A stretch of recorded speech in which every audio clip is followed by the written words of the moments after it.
Hi, everyone. This is Steve Delisant, and thank you guys for tuning in for this week's edition of CEOs You Should Know. I am joined by Rob Satran, the CEO of Royal Green Appliances. Rob, thanks for coming in today. Thank you for having me. Excited to jump into the conversation, learn a little bit more about the company, and really your path to CEO. So why don't we kick it off for those listeners that don't know and are maybe not familiar with Royal Green? Why don't you tell us a little bit about the company? Sure.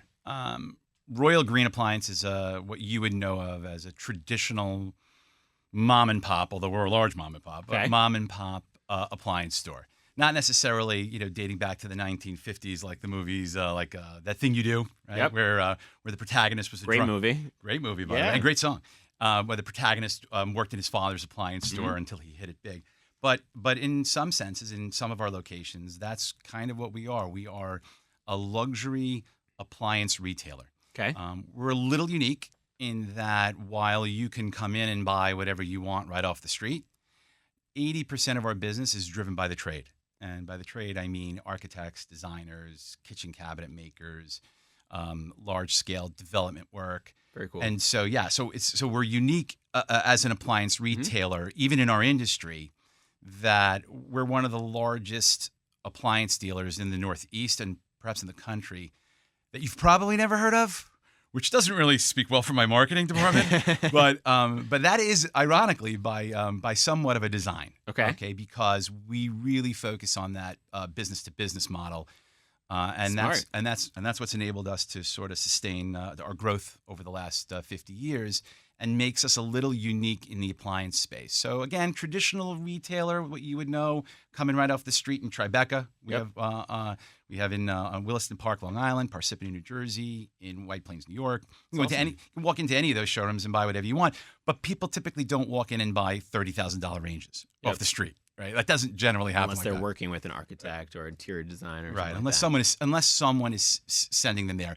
Got it. To a better point, right, and to what you just said, we are more of a destination company. Got it. Right, we're not like marketing to the masses. It's not looking for billboards out on I-95. We're a destination in most of our locations. Awesome. So let's take it a step back. What really got you on this journey to becoming the CEO of Royal Green Appliances? Okay, sure. So I started my career in the law. Okay.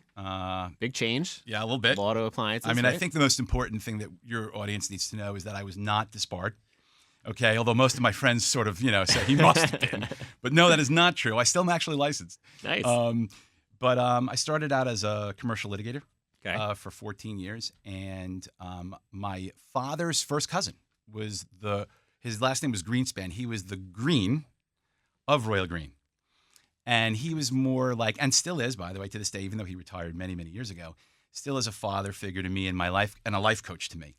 And it was the opportunity when Jay was looking to find an exit strategy for himself and his partners that he came to me, and I was their lawyer for many years.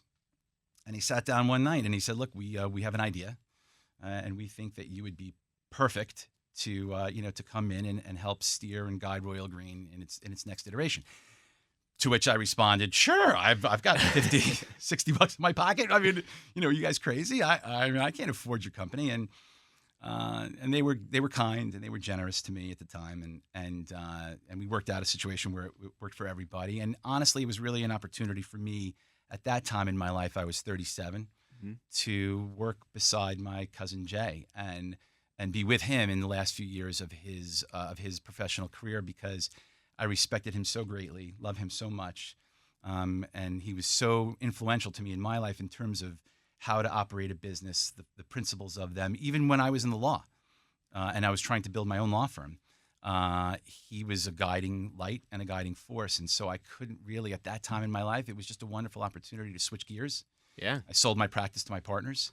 Of course, it was 2008, and the world collapsed shortly thereafter.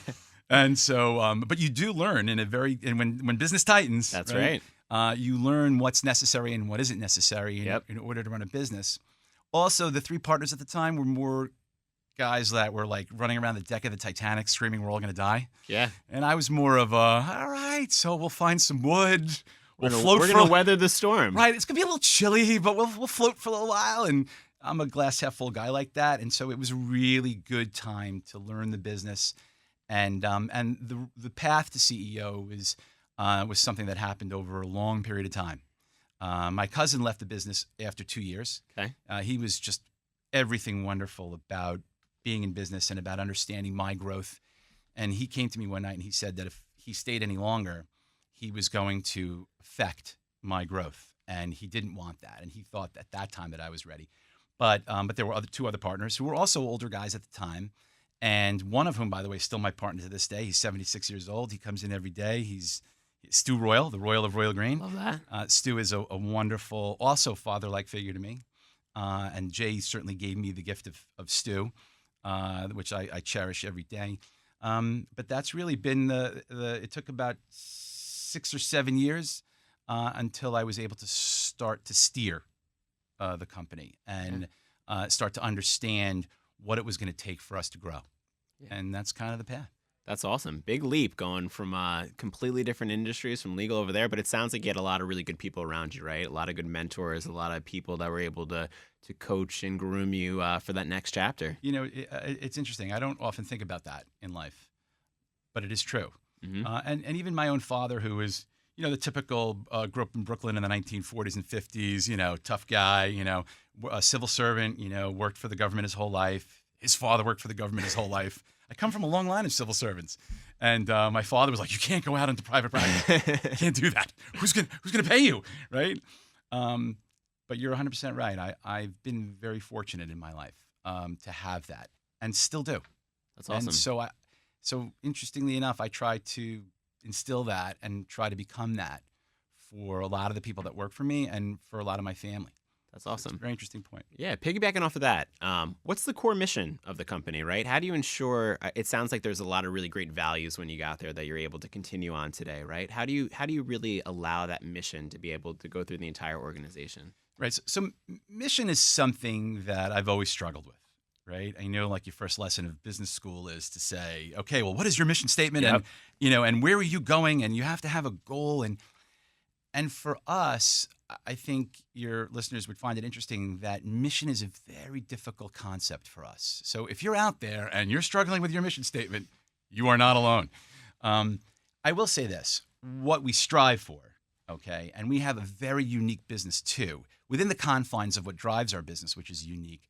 We also have a very unique clientele. Because even though our clientele is, and we like to say that our clients are the builders and the designers, okay, our end users are not. Our end users are people, everyday people who are looking to build their kitchens and want certain things and have certain demands. And so for us, the challenge in that mission statement is we are a luxury brand, but we sell all kinds of product. So we sell the Hires and the Hot Points of the world. We sell the Frigidairs of the world. We sell the Bosches of the world and the mid-levels of the cafe, the GE Cafe, which is a beautiful line. And then our business scales towards the high end.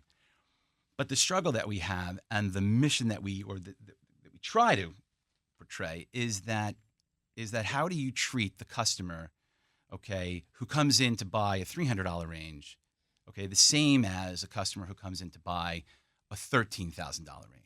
Mm-hmm. And that's not easy to do. It's sort of trying to find an egalitarian approach to a high-level experience, even when the customer isn't really looking for that. Mm-hmm. And so that's sort of what we strive for, is to provide an egalitarian way that no matter who you are, no matter what you buy, we're going to service it. We're going to follow it. We're going to call you. We're going to set everything up so that no matter what it is that you're buying, right, the experience is the same. Mm-hmm. A lot of people liken our industry to the car industry because we're high-end, large-scale, durable goods. And I've always been jealous of the idea that the Mercedes of the world and the BMWs of the world, although they've become factory stores, sure, it's easy to give out like coffee and peanuts and snacks when you come in for service, right? Yep. And maybe going for a massage, right? Like, I mean, I don't really that. But when you sell lines that stretch the spectrum of price, it's not so easy to do that on slimmer margins. And so while I'm jealous of that, I believe that the approach is something that we try to emulate. Mm-hmm. And we try to instill that in our salespeople that that the customer who buys a $30,000 La Cornu stove, okay, it should be treated the same as somebody who comes in and buys a $300 Frigidaire Pro or Frigidaire. The other part of that is, and here's the tricky part, you have to do that because you never know who you're talking to. Yep. Right? The guy coming in or the woman coming in and they're disheveled and they're this and they're that and they're buying a Frigidaire. Okay, that could be for their garage in their $30 million house. Happens every day. 100%. And so that's the struggle that we have is to how do you maintain that sort of like, on it, full luxury service type of an atmosphere where the product spectrum is so wide. Mm-hmm. That makes a ton of sense. Like, it's all about the customer experience. You never know who's going to maybe start with a $300 appliance and then become a lifelong client, right? And then they're also going to tell other people about you guys and the amazing experience they have there. So I think that's a really smart strategy. Yeah, the other part of that, too, is that you have no idea who built their house. Yep. And to us, right, and this is why at Royal Green we have a fully staffed customer service department, right? I have 6 or 7 people. All they do, all day, for the life of the product, okay? We don't necessarily, it's not under warranty for the life of the product, but for the life of the product. If you have a problem in your house with anything that we sell you, you call our store. Because for us, when we call the manufacturers and ask for service, right, we're not waiting for an hour. Mm-hmm. Okay, so we're too important to that establishment. But they might keep you on hold. But they're not going to keep you on hold if you come through me. And that's kind of that approach. And we do that because the builder who referred that customer, it's not a single house that I'm worried about. It's 10 homes I'm worried about. Mm-hmm. And I think that philosophy keeps us on our toes, and it's beneficial to everybody involved. Yep, makes a ton of sense. Yeah. We talked about this earlier, the multiple locations, right, and really expanding. And I think since you've taken over the CEO role, the company has continued to expand. What do you attribute that to? Like, what strategies do you put in place to continue to grow? So I think that part of it is knowing what you're good at, and part of it is knowing what you're not good at.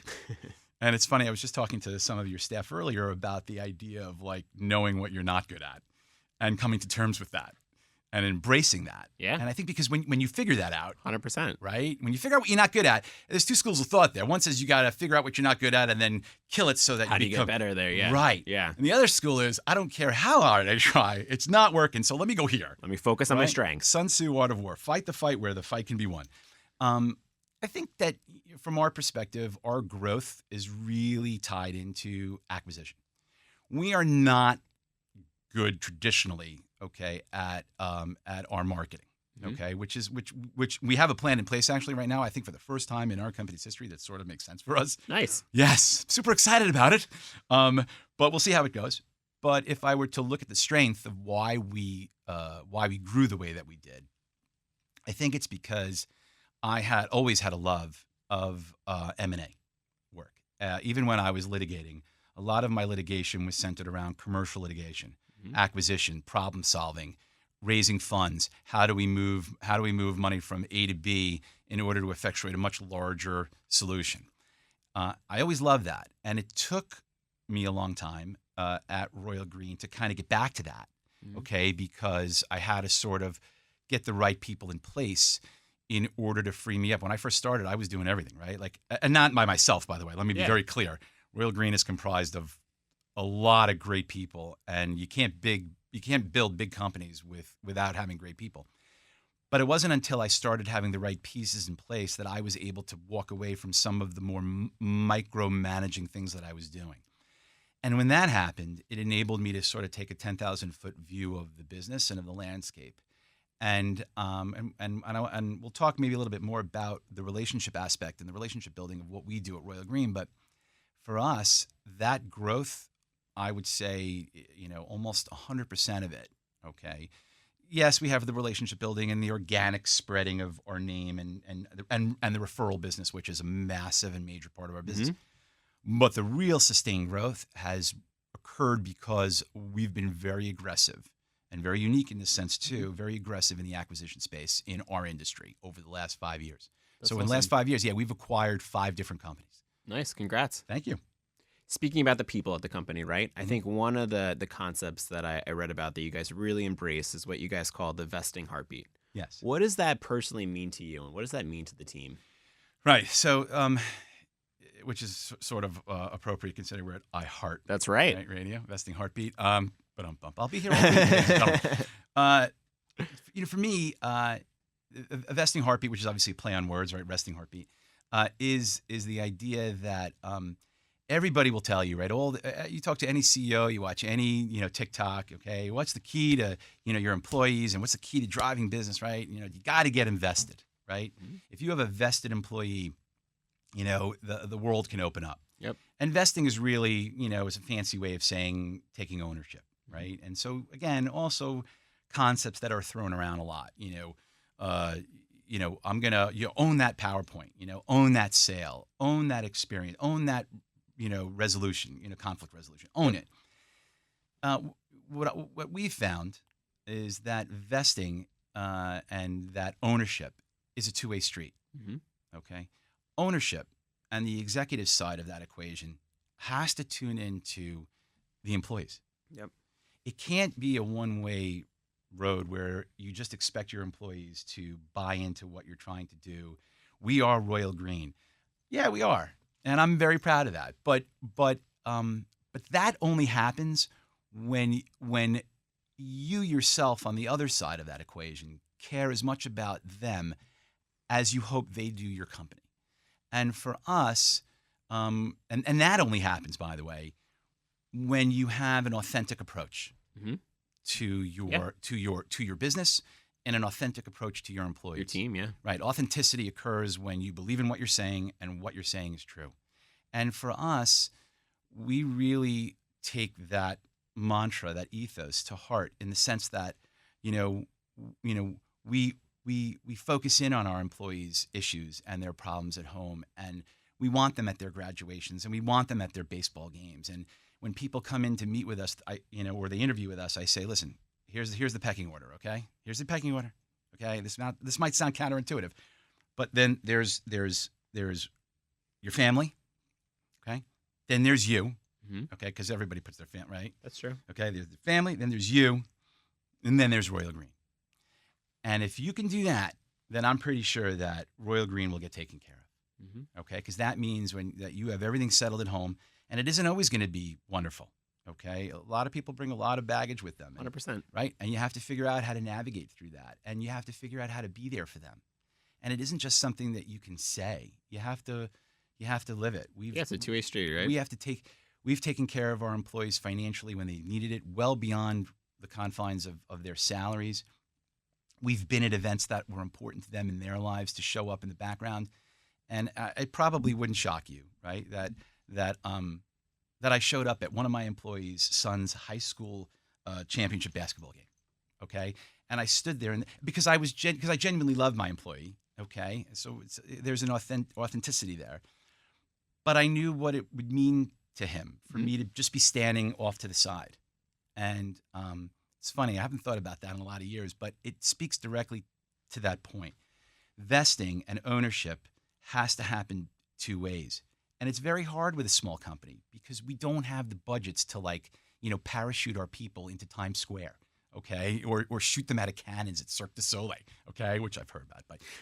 But we don't we're relatively speaking, as much as we're a large company for what we do, we're conceptually from an industry perspective, we're a small company, and so we have to fight that fight, at the personal level. Mm-hmm. And I think that we do that pretty well. I think our employees will tell you that.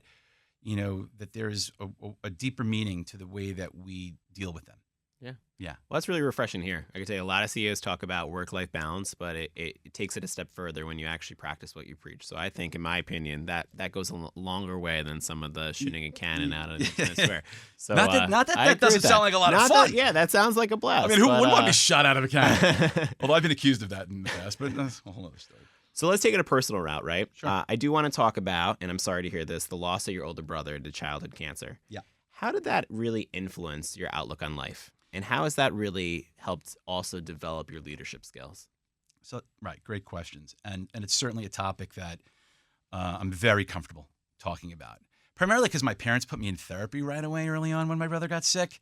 And I used to sit there in the therapy sessions throwing pencils at the ceiling tiles thinking, what am I doing here? I was 13 years old at the time.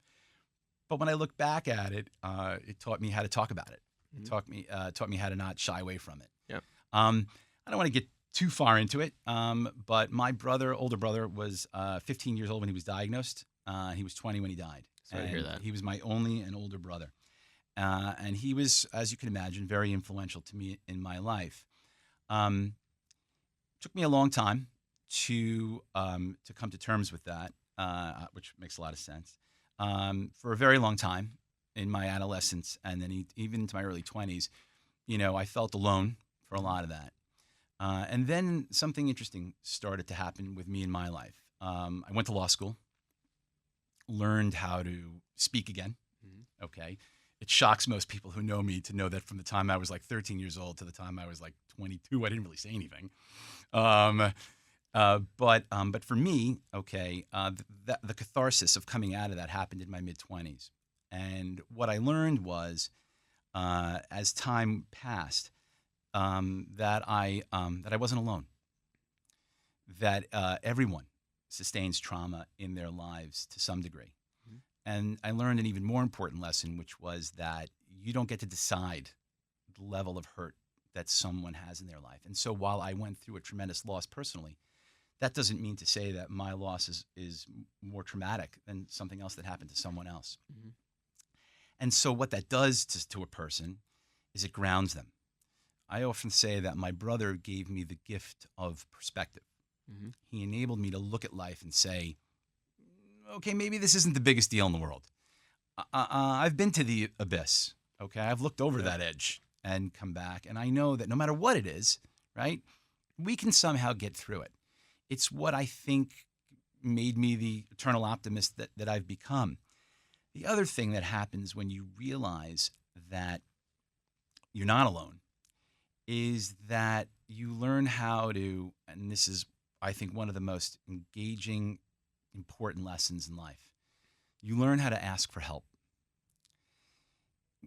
Because when you're alone, you don't go there. Mm-hmm. Nobody understands. You feel sorry for yourself. You go through that whole spectrum. But when you learn that you can ask for help, and you learn to rely on people, and then you start to see the result of getting help, of saying, you know what, I didn't think of it like that, or I don't have all the answers. I get accused a lot by my staff, and I'll defend this and deny it to the day I die, that sometimes I could be a little arrogant. I don't think that's true. I think it's just that I'm confident in what I know and confident in what I don't know.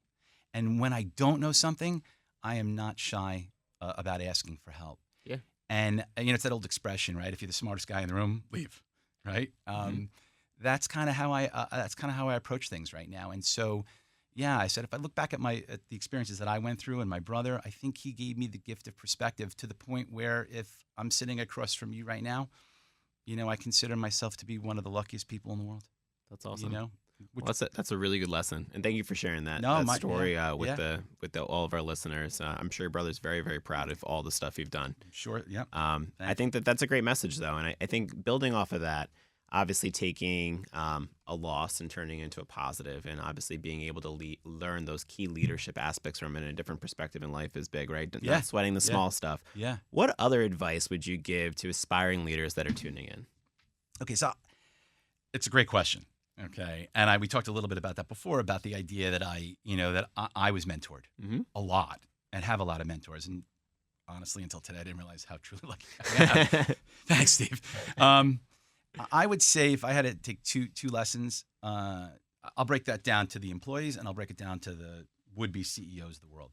To the employees, I would say, chase your ability. Chase your ability. Chase your aptitude. Find something that you like doing. Not every day is going to be amazing. Okay, you're going to have your hard days and your bad days, and you're going to have your frustration and all and the anxieties of life and work. But it happens, right? But I found, okay, and maybe because of the experiences I had earlier on in my life, I found that when you don't make money the focus of your life, and money is important, so don't misunderstand me. We all need it. Okay, we all need to be able to afford our lifestyles. But don't let that become the main focus of your career. If you chase your aptitude and you chase your ability, I found that everything else in life will follow you. And if it doesn't, then you're in the wrong place. Then it isn't you. Mm-hmm. And not everybody is in the right place at the right time. You got to make that happen in your life. You can't just sit back and think, Royal Green is kind of unique, right? Like I preach that at work, and I'll tell you that 10 to 1 of my employees that I've promoted and raised their salaries before they've ever walked into my office. We watch that. I believe in that. I preach that. If you're chasing your ability, yeah, I'll see it. I'll find you.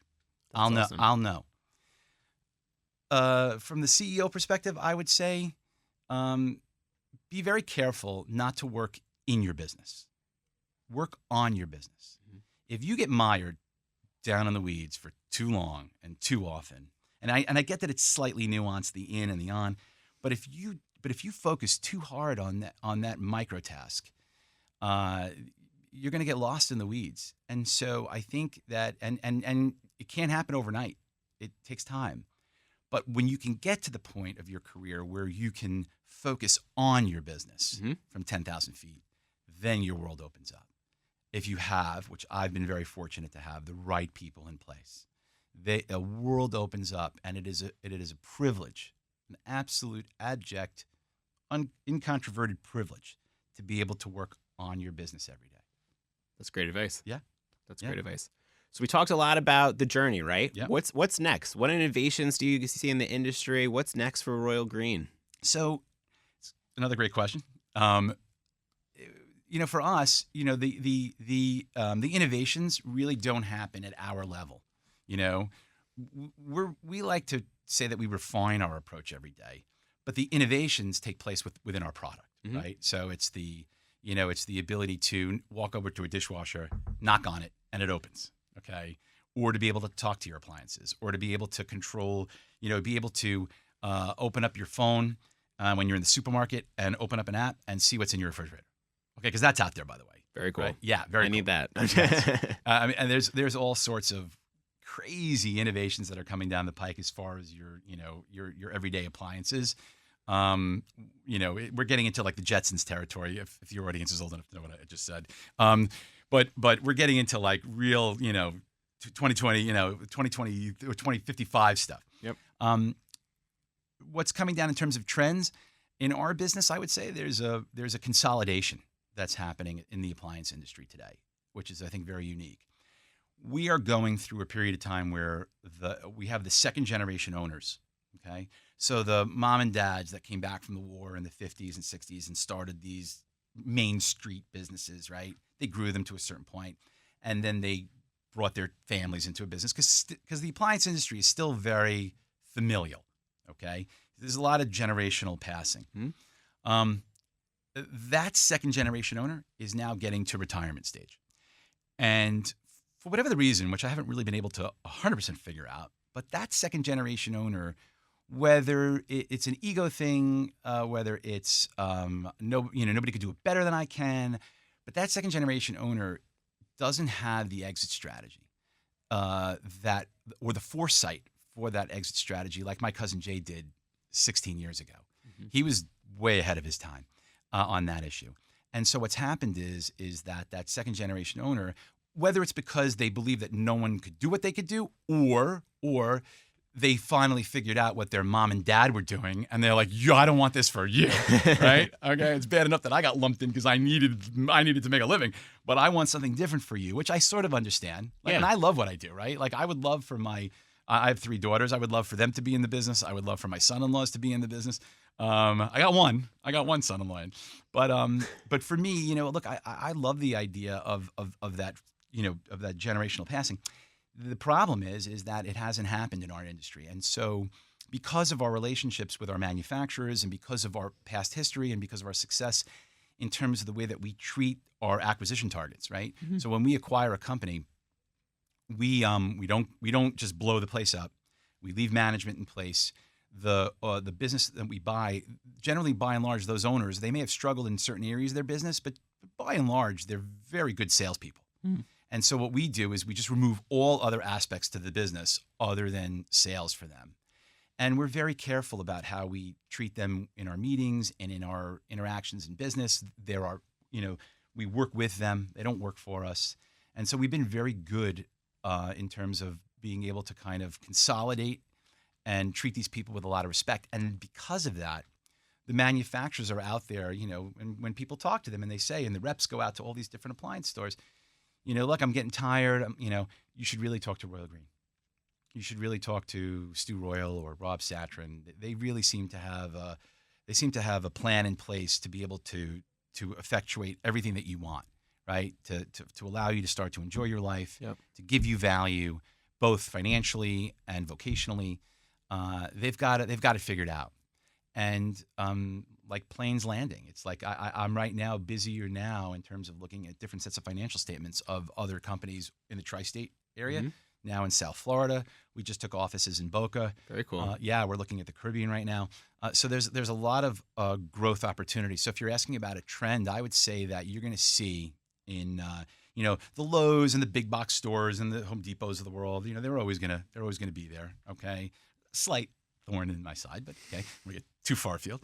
But for us, it's really about the consolidation of the market, and sometimes we keep the brands. Yep. Right. So if the brand has some value in a location like a Mr. J's on Long Island. Yep. Right. Mom and pop store for 50 years. I'm not coming in and, hey, Royal Green's here.